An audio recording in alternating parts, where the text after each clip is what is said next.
তিন শ্রেণীর মানুষকে আঘাত করলে আল্লাহর আরশ কেঁপে ওঠে।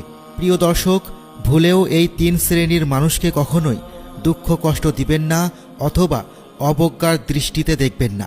পবিত্র কুরআনে এই সম্পর্কে কঠিন সচেতন করে দেওয়া হয়েছে।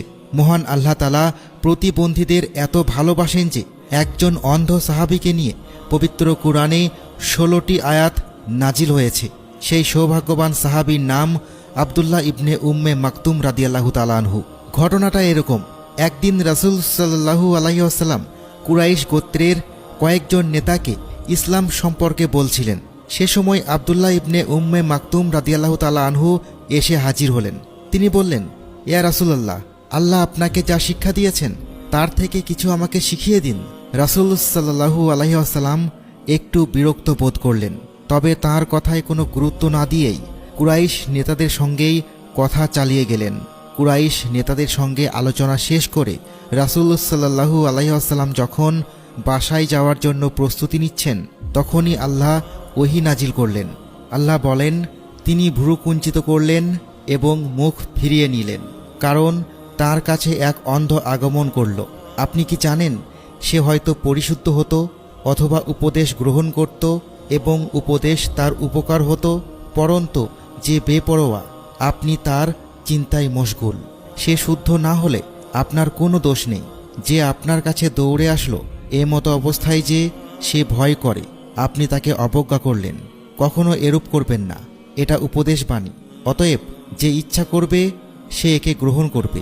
এটা লিখিত আছে সম্মানিত উচ্চ পবিত্র পত্রসমূহে, লিপিকারের হস্তে, যারা মহৎ পুত চরিত্র।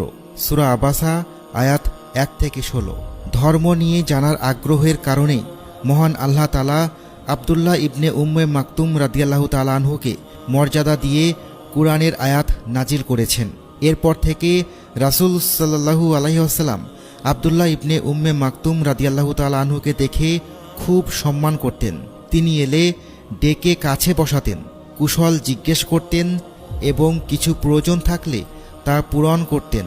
এরপর থেকে নবী করিম সাল্লাল্লাহু আলাইহি ওয়াসাল্লাম প্রতিবন্ধীদের বিষয়ে সতর্ক হয়ে যান, তাদের প্রতি ভালোবাসা বাড়িয়ে তাদের বিশেষ গুরুত্ব দিতে থাকেন।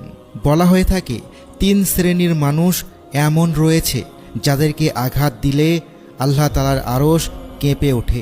ইসলাম সকল শ্রেণীর মানুষের অধিকারের বিষয়ে গুরুত্বপূর্ণ দিক নির্দেশনা প্রদান করেছেন। প্রিয় দর্শক, আমাদের সমাজের যারা প্রতিবন্ধীদের অবহেলা ও অবজ্ঞার চোখে দেখে, তাদের এই কথাটা অবশ্যই মনে রাখা দরকার।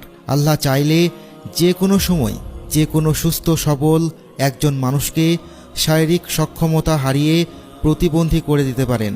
তাই প্রত্যেক সুস্থ মানুষের উচিত শারীরিক সুস্থতার জন্য আল্লাহ তাআলার কৃতজ্ঞতা প্রকাশ করা এবং পাশাপাশি প্রতিবন্ধীদের প্রতি সহমর্মিতা হাত বাড়িয়ে দেওয়া, কারণ তাদেরও অধিকার রয়েছে স্বাভাবিক জীবনযাপনের।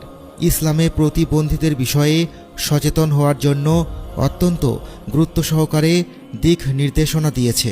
পবিত্র কোরআনুল কারিমে আল্লাহ তাআলা ইরশাদ করেছেন, ধনীদের ধনসম্পদে অভাবগ্রস্ত ব্যক্তিদের অধিকার রয়েছে। সূরা জারিয়াত আয়াত নম্বর 19। এবং অবলা নারীর শরীরে আঘাত করলে আল্লাহর আরশ কেঁপে ওঠে। হযরত মুহাম্মদ সাল্লাল্লাহু আলাইহি ওয়াসাল্লাম সব শ্রেণীর মানুষকে সমান চোখে দেখতেন। আল্লাহর রাসূল সাল্লাল্লাহু আলাইহি ওয়াসাল্লাম জিহ্বায় জড়তা থাকা সাহাবী হযরত বেলাল রাদিয়াল্লাহু তাআলা আনহুকে মসজিদে নববীতে মুয়াজ্জিন হিসেবে নিয়োগ দিয়েছিলেন।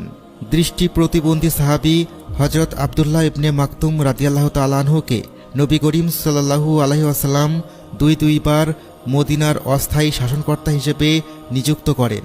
প্রিয় দর্শক, প্রতিবন্ধীদের প্রতি ভালোবাসা প্রদর্শন নবী করিম সাল্লাল্লাহু আলাইহি ওয়াসাল্লামের সুন্নত।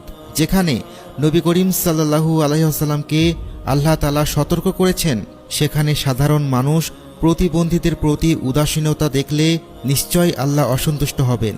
মানুষ সৃষ্টির সেরা জীব, সমাজের সেই মানুষের একটা অংশ এই বিভিন্ন প্রতিবন্ধীরা। তারা আমাদের সমাজের অবিচ্ছেদ্য অংশ। তাছাড়া প্রতিবন্ধীদের প্রতি সহমর্মিতা পরকালে মুক্তির ওসিলা হবে। মানুষ হিসেবে বেঁচে থাকার ন্যূনতম মৌলিক অধিকারগুলো তাদের পাওনা।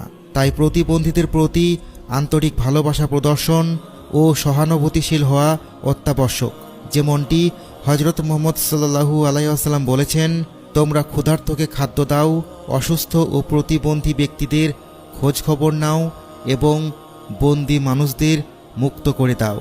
সহিহুল বুখারী।